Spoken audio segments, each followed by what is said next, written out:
FM Exclusivité, c'est sur FM Télévision, mesdames et messieurs, bonjour et bienvenue dans ces moments d'exclusivité. Nous sommes dans la commune des Kalamou pour voir le bourgmestre Charlie Louboya. Nous allons parler de la gestion de cette commune depuis qu'il est à la tête de cette municipalité. Nous sommes là pour lui arracher un mot par rapport à la gestion et c'est vraiment un plaisir pour nous d'être reçus par le maire de la commune des Kalamou. Voilà pourquoi nous allons déjà lui dire bonjour, Excellence. Bonjour, chers journalistes. Merci de nous avoir reçus chez vous. Moi de même, merci d'être là. Vous allez bien quand même? Très bien, merci, à l'aise. À l'aise. Vraiment à l'aise. Et comment se porte la commune de Kalamou où vous êtes le bourgmestre? La commune des Kalamou se porte bien par rapport à quand je suis arrivé et ce que j'ai trouvé. Et aujourd'hui, je peux me permettre de dire quand même qu'il y a eu évolution, il y a eu progrès. Raison pour laquelle je vous dis carrément qu'en tout cas, la commune des Kalamou, ça se porte très bien.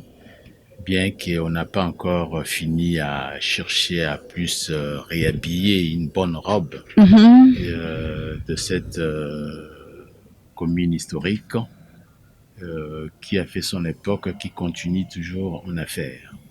Sinon, la commune des Kalamou se porte très bien. Sur tout le plan. Non, ça, on doit dire la vérité. Hein. C'est pas sur tout le plan.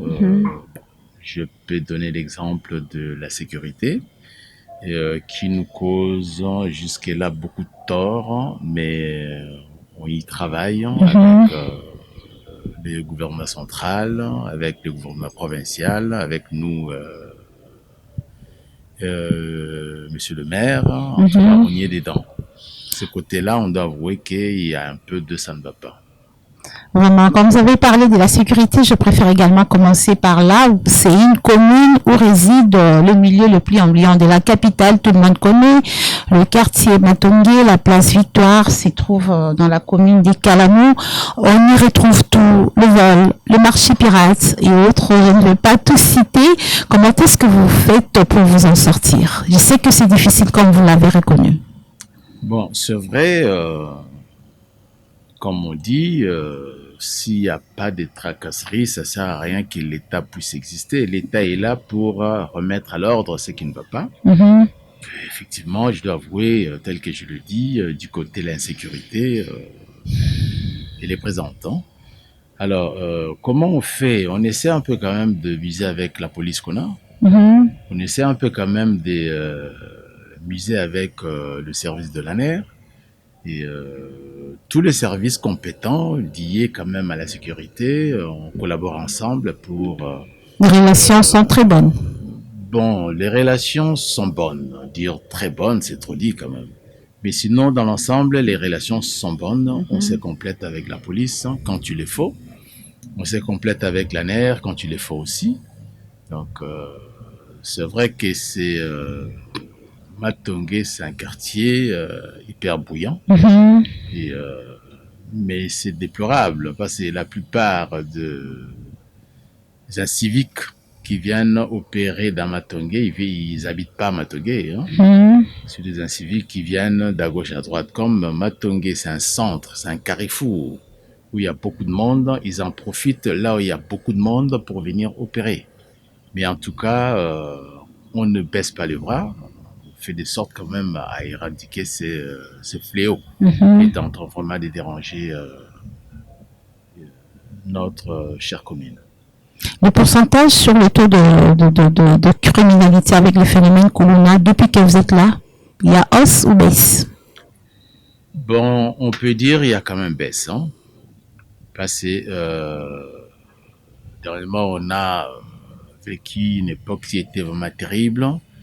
C'était l'époque des kidnappeurs. Okay? Mais ici, dans Matongé, il y avait de moins en moins. Pourquoi? C'est parce qu'on avait mis quand même des garde-fous pour empêcher que ça puisse s'opérer souvent. On peut dire qu'il y avait pourcentage zéro. Non, il y en avait quand même. En tout cas, c'était pas comme dans d'autres communes. Non? Et, dans Matongé, c'était quand même passable. En tant que maire de la ville, les relations avec la population, vous optez pour la politique de proximité ou le chef dans son bureau? Non, ben je fais les deux parce que je suis politico-administratif. Donc, dans l'administration, il y a le bureau, il y a aussi le terrain. Et très souvent, surtout vendredi, samedi, je me donne quand même la peine de descendre sur le terrain. Surtout la journée de samedi, où je l'ai carrément réservé pour les salons. Ça se fait pendant 2 jours? C'est-à-dire, le vendredi, très souvent, je fais l'itinérance. Ok. Alors, j'essaie un peu d'intervenir là où ça ne va pas, là où il y a de plaintes. Moi-même, j'ai fait tout pour y arriver.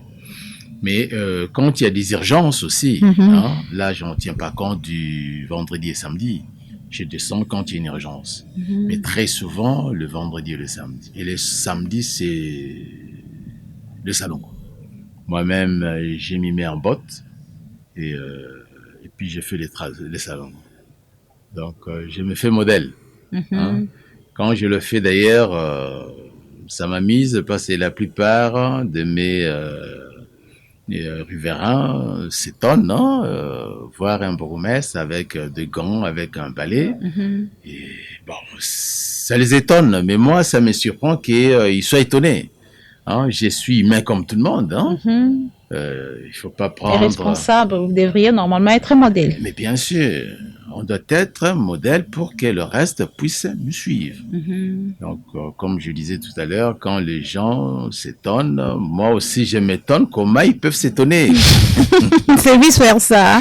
Tout à fait, tout à fait. Vraiment, l'objectif c'est de rendre la commune salubre. Comment est-ce que vous faites pour maintenir cette salubrité dans la commune? Bon, on doit avouer, ce n'est pas facile, vu la popularité qu'a la commune de Calamou. La fréquentation également. La fréquentation, bon, on essaye quand même d'utiliser les engins pour évacuer. On a mis en place quelques brigades d'intervention qui opèrent plus la nuit, quand il y a moins de circulation, quand c'est fluide. Ils en profitent pour surtout nettoyer les grandes artères. Donc, on a des balais, on a des brouettes, on a des tricycles qui nous aident à évacuer. Mais on doit se le dire, les grands problèmes qu'on a, c'est les problèmes d'évacuation. Et bon, tel qu'on est ici à Matongé, à Calamou, quand on enlève les ordures, on est obligé d'aller le jeter vers Bumbu. Les temps que ça fait, l'aller-retour, ça ralentit quand même les rythmes de travail. On le fait quand même. Et sinon, ça se passe très bien. Ça se passe très bien.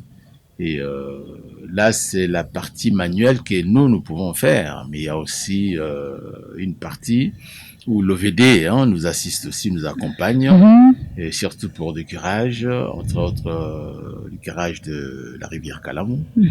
Là, c'est l'OVD qui vient avec des engins qui vident. Et puis, dans des... C'est après votre sollicitation? C'est vous qui sollicitez le service de l'OVD? Oui, c'est la ville. Des fois, quand ça prend du temps... moi, j'écris à la ville pour demander quand même l'air concours et ça se réalise. D'ailleurs, comme nous sommes déjà dans la période de pluie, et j'avais écrit à la ville, j'ai écrit aussi à l'OVD. Et vraiment, ils ont été rapides. Ils sont venus me voir. Il y a déjà tout un plan. Ils vont commencer à déboucher. Donc, voilà au moins la façon dont on procède pour... essayer un peu de toucher à l'assainissement. Et il y a aussi des ONG qui viennent bénévolement d'eux-mêmes. Ils demandent l'autorisation, la permission, des fois, même s'ils n'ont pas des engins, et puis on leur donne. Ils le font. Et comme le samedi passé, je dû faire le salongo avec une association des aumôniers. Ils étaient venus nombreux, on l'a fait, c'était très bien. C'était très bien. Je sentis votre implication pour l'assainissement de la commune, ces coups de balai non-stop, les résultats par rapport à ce que vous faites, je veux que vous établissez directement un parallélisme à ce que vous avez trouvé et aussi le travail que vous faites avec ces coups de balai de chaque samedi. Bon, quand moi je pris mes fonctions, l'impression que j'avais, c'est comme si l'assainissement n'existait pas. En commençant déjà dans ma commune propre, donc c'était une poubelle et un garage. C'était à l'abandon. Quand vous parlez de la commune, c'est l'enceinte. Non, la maison communale. La maison communale. L'enceinte de la maison communale. Tout à fait. Et c'était carrément une poubelle. Hein. Les véhicules appartenant aux travailleurs d'ici? Non, c'était devenu carrément un parking, un garage, dont les gens des environnants qui venaient, qui demandaient la police s'ils pouvaient parquer, stationner. Et puis des fois, il y a d'autres véhicules qui restaient là pendant une semaine, 2 semaines, d'autres véhicules qui étaient en panne. Et les riverains demandaient s'ils pouvaient le rester là, le gazer là, en attendant que ça soit réparé. Donc tout ça, vraiment, c'était dans un état hyper délabré. Et je suis venu, j'ai signé quelques décisions où il n'y avait plus question de venir parquer, stationner le véhicule. Et ça marche très bien, même aux alentours aussi de la commune, il y avait des véhicules abandonnés. Il y avait des kiosques abandonnés. Donc, c'était vraiment dégueulasse. À ces coups de balai, comme l'avait dit, on l'a donné et voilà un peu le résultat. On est en train d'extendre le champ pour atteindre tous les coins. Mais je dois redire, ce n'est pas facile. Il y a des difficultés. Ce n'est pas impossible. Il y a des difficultés, bon, on vit quand même la conjoncture. Hein. Je ne vais pas accuser le gouvernement central. Hein. Je vais accuser personne. Ok? Oui. C'est la ville, mais je pense que tout le monde a les soucis de voir notre pays plus beau qu'avant. Et ces coups de balai, la mentalité aussi inculquée à la population, ils s'adaptent facilement à ce que vous voulez? Madame la journaliste, je dois vous avouer, la mentalité... ne suis pas vraiment. Ne suis pas vraiment, c'est parce que moi j'ai vécu, hein, on donne un coup de balai là, de 8h à 10h, 11h, 12h, vous revenez l'après-midi, c'est comme s'il n'y a pas eu. Vous trouvez encore de la saleté. Non, les gens ne respectent pas les poubelles. Et j'avais signé aussi une décision par rapport aux petits commerçants qui nous vendent des lots en sachet. Donc, ils aillent vendre ça ailleurs, mais pas à Matongé. En tout cas, quand je le vois, je les interpelle. Parce qu'on peut prendre ces taux-là en sachet. Et déjà, l'eau a un problème d'hygiène, hein, parce que j'ai mené l'enquête. Je vis là où on le fabrique. En tout cas, il y a un problème d'hygiène. Et ensuite, il y a un problème de la salubrité. Le petit sachet, le petit sac là, on les jette partout. Et puis... ça fait des bouchons. Quand il y a la pluie, ça favorise l'inondation. Donc, il y a ça.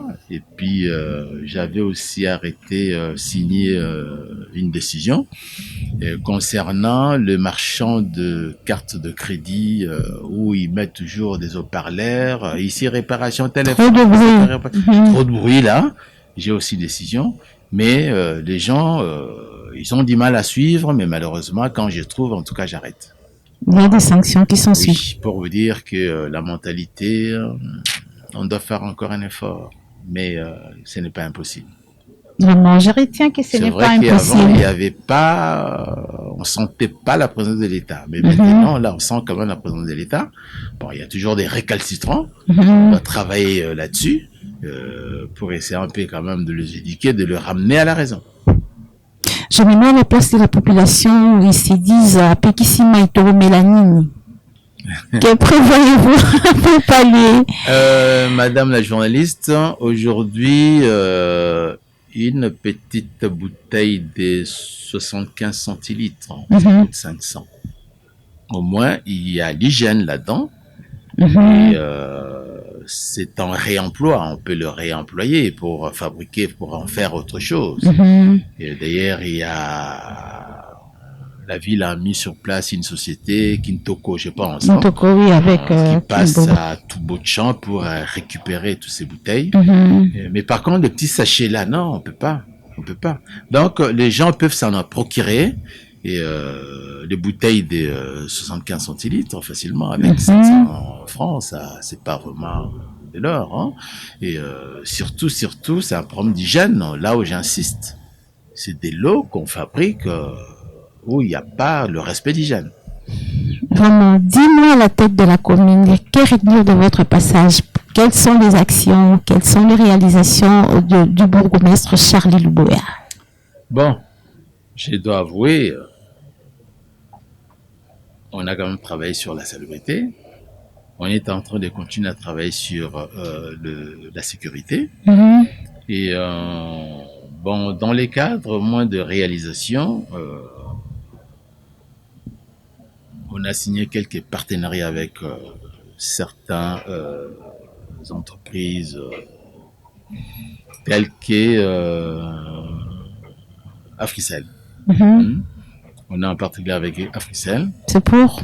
Et c'est toujours dans le cadre de l'embellissement. Ok. Vous savez, madame, je dois vous rappeler une chose. La commune de Kalamu, précisément Matongé, est frontalier avec la commune de Kasavubu. Du côté de Matongé, on a un musée qu'on appelle Place des Artistes, qui est dans Kalamu, qui est dans Matongé, mais qui n'appartient pas à la commune. Ok? Et mais c'est un espace qui était complètement abandonné, où il y avait une tente de Covid-19 qui a fait plus ou moins 5 ans là, sans raison. Okay? Et où maintenant il y avait le délinquant qu'on appelle le Koulouna, le chéri, qui dormait là, qui faisait tout là. Alors les gens, quand tu venais, ils voyaient pas le musée pour aller frapper au musée, mais ils voyaient la commune de Kalamu. Et il se permettait même de m'appeler deux fois, de m'interpeller deux fois, mais vous faites rien, c'est sale, machin. Alors j'étais obligé quand même de mener une action avec mon partenaire Africell, de façon à embellir l'espace. Je pense que si vous passez là-bas, vous verrez. Maintenant, il y a même des photos de mariage qui se tiennent là-bas. Il y a des touristes qui viennent pour visiter. Il y a d'autres activités. D'ailleurs, avant-hier, j'étais là-bas avec Sonal, Société nationale des loteries. Il y avait une cagnotte qu'on devait remettre aux gagnants. Et je leur ai donné cette place-là, cet espace, et ça a été très bien. Et maintenant, on exploite en bon escient cet espace-là. C'est quand même une réalisation moderne. Et puis, avec l'Africell aussi, si vous regardez les bâtiments, ces bâtiments... D'ailleurs, j'en profite pour lui souhaiter, vaut mieux tard que jamais, bon anniversaire à ces bâtiments, à cette commune de Kalamu. Vous savez, ça a été créé quand? Ça a été construit quand? Le 12 octobre 1957. Ok? Donc, c'était hier son anniversaire. Vraiment. Nous disons aussi joyeux anniversaire. Oui, j'en profite. Alors, pour vous dire que si vous regardez, on a repeint la commune et les travaux ne sont pas encore finis. On continue à repeindre. Et si vous regardez, on est en train de poser des panneaux solaires. Et comme on a très souvent les soucis avec l'électricité, avec la SNEL, on est en train de poser des panneaux. Je pense que demain, après-demain, on va lancer le signal. Bon, on a encore des projets qui sont en cours. Entre autres, on doit ériger 2 mini-stades pour le jeune. Dans la commune, vous avez des espaces? Oui, on va le faire. Vous voyez, en face des centres Lindonguet, sur Kauka, les longs de l'avenue Université. Oui. C'est là où on va faire 2 terrains de mini de football. On a déjà étudié tout, il reste qu'à venir poser la première pierre. Bon, si vous regardez vers Yolo, frontière avec Kauka, il y a les ronds-points qu'on appelle Bongolo. Juste à côté, il y a une station d'essence. Derrière cette station d'essence, on va ériger un terrain de basket. Mhm.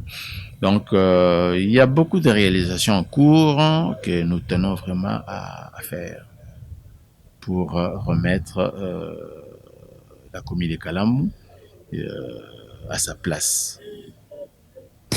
Et par rapport aux limites de la commune, il y a certaines limites, comme vous avez parlé de la place Victoire où il y a le monument. Par rapport aux limites et d'autres communes, comment vous faites avec les autres bourgmestres pour gérer les limites? Comment vous faites? Bon, c'est vrai, chacun gère selon ses limites. Il y a l'avenue qui nous traverse, les abords de chaque côté, c'est chaque commune qui prend en charge. Mais ça se passe très bien. Bon. Moi, par exemple, je peux passer sur Victoire, je nettoie de mon côté, je peux appeler mon collègue, écoutez, je viens de faire et la peinture, nettoyage, s'il y a moyen de penser, donner priorité. Comme ça, l'image, ça sera, le champ, ça sera fast. Voilà. On se complète comme ça et ça se passe très bien. C'est bien. Excellence, il y a eu un moment où vous étiez suspendu. Vous étiez suspendu un moment, vous êtes revenu, vous n'avez plus le contrôle ou encore la signature de la commune. Vous êtes revenu. Madame, c'est trop dit quand même. Hein? La signature, c'est moi qui la détiens. Effectivement, j'ai été suspendu le 9 mai de cette année même. Bon, il y avait une incompréhension avec un service de la commune. Et bon, c'est là où maintenant, ils ont voulu quand même m'humilier, hein, si je peux me permettre de le dire. Effectivement, j'ai été interpellé par l'ANER. En fin de compte, suivi d'une suspension. La suspension est tombée le 9 mai. Je suis resté pendant, je crois, un mois et demi, sans venir travailler. Je devais quand même respecter les autorités qui m'ont suspendu. Hein.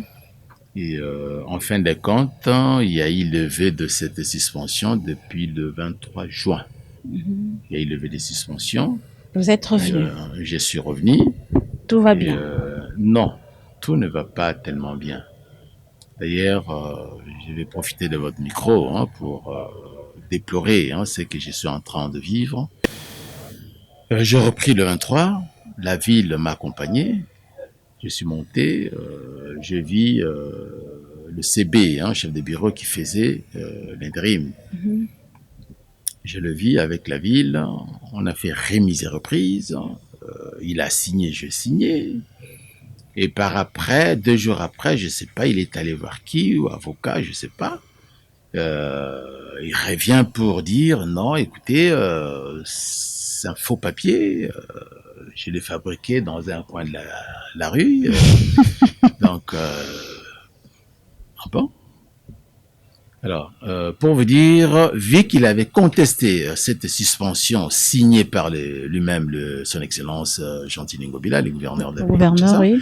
Et c'est à ce sujet qu'on lui a collé aussi une suspension. Mais laissez-moi vous dire, depuis qu'on lui a collé cette suspension, il est là, il travaille. Et il m'empêche même de travailler. Je saisis la ville, je saisis l'ANER, je saisis même le parquet, et l'affaire est en cours. D'ailleurs, ce qui est grave, inadmissible, il m'a mis en citation directe au tribunal de Assosa. Et j'y suis là-bas avec lui. Pourquoi? La raison m'a levé des suspensions. Ça venait pas de la ville. Et selon lui, ça venait de qui? Selon lui, donc je l'ai fabriqué dans un coin. Comment ça? Alors, et on est en train d'évoluer là-dessus, mais en attendant, il m'empêche de travailler. Et il y a usurpation de pouvoir. Vous voyez le bureau que je vous reçois, c'est pas mon bureau officiel. Quand j'étais suspendu, il en a profité pour entrer dans le bureau, les bâtiments officiels. Et c'est là où il est. Je lui ai demandé de me laisser l'espace. Il refuse. Je ne vais pas faire violence, je ne vais pas aller au-delà de mes limites. Alors j'ai soumis tout auprès de mes autorités. Alors, j'attends voir la suite. Il n'y a pas longtemps, j'ai été reçu aussi par Son Excellence VPM de l'Intérieur, Son Excellence Peter Kazadi. Je lui ai parlé de cette situation. Il était fort étonné. Il a piqué même une crise de colère. Parce que tout le monde sait qu'après remise et reprise, c'est automatique. Mais comment? C'est automatique. Il a piqué une crise de colère. Il a appelé directement. Bon, bref, ça suit son cours. Donc, je pense que toutes les autorités qui me suivent, ils connaissent très bien cette situation et ils sont là pour m'accompagner enfin, que je puisse me libérer de cette situation. Et sur le plan administratif, ça se passe comment? Bon, sur le plan administratif, c'est moi qui signe tous les papiers. Je vais vous dire la vérité, il y a d'autres papiers qui m'échappent, c'est-à-dire... Il y a une complicité? Bon, écoute, il y a, comme je disais, il a usurpation de pouvoir. Et il a ce que j'appelle ses milices, hein, ou des gardiens, des képères, qui sont en bas là. Quand ils voient les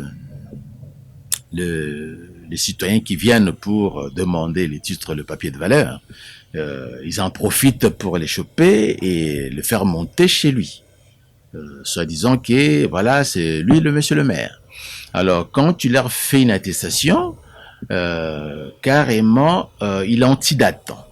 J'ai une preuve d'ailleurs, j'ai une preuve avec moi. Il y a une dame religieuse qui est venue, je crois c'est le 14 juillet. Il est venu, il avait besoin d'une attestation de bonne vie et mœurs et puis attestation de naissance. Alors c'est dont j'ai appelé, j'ai défini comme étant des képères. La religieuse n'avait pas de chance. Ils l'ont récupéré, l'ont fait monter là-bas. Alors, maintenant, le monsieur, il lui a fait faire les deux papiers. Mais il a antidaté, il a mis le 26 juin. OK? Maintenant, elle était prudente. Elle regarde, mais comment on est le 14 juillet aujourd'hui? Vous me donnez un papier qui date de 26 juin. Non, c'est pas grave, allez-y, allez-y. Non, ben, il était quand même curieux. Elle a cherché si le vrai maire, le vrai bourgmestre était là. On lui a monté, on lui a orienté vers chez moi, il m'a montré le papier. Alors, dans ces deux papiers-là, il y a un papier qui ne correspond pas à de papiers officiels. OK? Donc, c'est du scan carrément. Où il a signé, il a donné. Et le deuxième papier, ça, c'est le vrai papier. Mais par contre, je sais pas quelle magie il a fait. Il a mis, j'ai sous-signé son nom. Il a mis les noms de la personne qui est venue demander le papier. Et il a signé. Alors, quand moi je vis ça, qu'est-ce que je fais? J'ai appelé Afrique Digital, non? C'est un partenaire qu'on travaille ensemble pour les imprimer de valeur. Alors, lui, il savait pas qu'il y avait un code. Alors, il est venu avec cette application, il a posé là-dessus, et il y a maintenant la vraie identité qui est sortie. Et c'était, j'ai sous-signé, c'était mon nom, et les noms d'une autre personne. OK? Donc, ce qui se passe ici, dans la commune de Kalamou, c'est déplorable. Et c'est scandaleux. Mais je pense que les autorités me suivent. Et, je déplore à cette situation. Ça date de très longtemps. Maintenant, ça doit faire bientôt 3 mois. On est dans ça. Et vraiment, je ne peux plus supporter à cela. Bon, je suis encore sage, hein, parce que je ne vais pas rentrer encore en contact avec lui, de peur que la presse vienne pour dire voilà. Je laisse faire les autorités. Et la justice. Excellence, nous l'avons compris, c'est vraiment important que les autorités puissent jeter un œil parce que quelque part il y a aussi les faux usages de faux par rapport aux documents que vous avez relevés de la religieuse là. Donc il faut l'attention soutenue de l'autorité compétente et surtout que c'est lui qui avait commandé la remise et reprise. Ça devrait normalement être automatique. On attend la décision des autres. Nous sommes arrivés à la fin. S'il y a encore un mot par rapport à tout ce qu'on a dit, vous auriez dit quelque chose qui n'a pas été dit ou la question n'a pas été demandée? Bon, je ne vais pas trop abuser de votre temps. Il y a beaucoup à dire. Mais vu quand même les temps, on va se limiter là. J'en profite de cette occasion de votre micro pour remercier le chef de l'État, Félix Antoine Tshisekedi Tshilombo, de la paix qu'il nous ramène, du développement qu'il est en train de ramener aussi. Je remercie aussi le VPM de l'intérieur pour son apport, son accompagnement dans des communes, surtout du côté sécurité. Je remercie aussi le chef de la ville, le gouverneur Gentil Movila, qui nous a souvent aussi assistés quand on est dans le besoin, et son adjoint aussi, son excellence Jekoko Mulumba. Et, je tire que l'attention à tout le monde. Maintenant, nous allons vers les engins électoraux. Un mot également par rapport aux élections. Oui, par rapport aux élections. J'ai profité de votre micro pour dire que je suis candidat aussi. Et déjà à ma propre succession. Puis je suis candidat aussi pour la députation provinciale. Et au moment venu, d'ici un mois d'ailleurs, on va rentrer sur le terrain. Toujours dans la commune des Kalamou? Oui, sur la commune des Kalamou. Et à savoir que je suis né et grandi dans cette commune. Cette commune, c'est ma maison. Donc, à nous de la population et fils maison. Ah ben bien sûr, cette commune, elle est à moi. Ok, c'est ma maison. Donc, j'ai intérêt à la garder, à la protéger, à l'habiller d'une nouvelle robe. Et je peux pas l'abandonner, ni la négliger, ni la trahir. Votre objectif, c'est de promouvoir l'émergence de cette commune? Obligé, madame. Si je le fais pas, qui va le faire encore? En postulant, c'est ça l'objectif? Je vais postuler pour vraiment être à l'abri, être parmi les décideurs de cette commune. Comment on va l'orienter, comment on va le développer, comment on va le faire rayonner. Et, vous êtes censé l'ignorer. C'est pour moi la commune des Kalamou, c'est la plus belle commune. Je ne vois pas une autre commune qui soit plus accueillante, plus rayonnante. Non. Une commune qui a fait les pluies et les beaux temps, qui continue à en faire encore. L'indépendance est venue d'ici.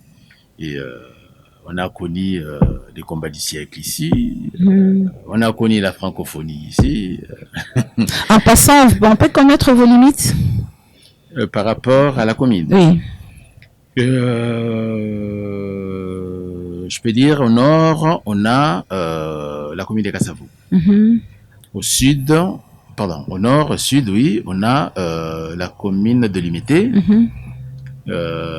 À l'est, on a la commune de Kinshasa. Ouest, on a la commune de Makala. Ok. Merci beaucoup, Excellence, pour nous avoir accordé cet entretien exclusif. De même, je vous remercie infiniment. Et je remercie aussi FM TV, Fondation Maloua. Ok. Nous avons le droit d'être heureux. Je suis passé dans vos installations. Non, je me suis retrouvé en Europe. Vraiment. Non, vraiment, je l'encourage. Donc, je le remercie beaucoup pour cet accompagnement qu'il est en train de faire. Nous qui sommes du Fatchi Béton. Merci. Merci beaucoup, merci Excellence, merci aussi à vous, chers téléspectateurs. Là, le fleur sans épines sont jetées à Maître Maloua Billy Cléophas, le président fondateur de la Fondation Maloua, également des FM Télévision. C'est de la part du bourgmestre de la commune des Kalamou. Chers téléspectateurs, nous sommes arrivés à la fin de cet entretien exclusif sur FM Télévision. Nous avons reçu, je rappelle, le bourgmestre de la commune des Kalamou, Charlie Loubouya. Avec lui, nous avons parlé des actions et réalisations, également de la sécurité, l'environnement dans la commune des Kalamou. C'était avec plaisir que nous avions rencontré les bourgmestres et c'est aussi avec plaisir que nous sommes devant vous et merci d'être attentionnés. On se retrouve prochainement.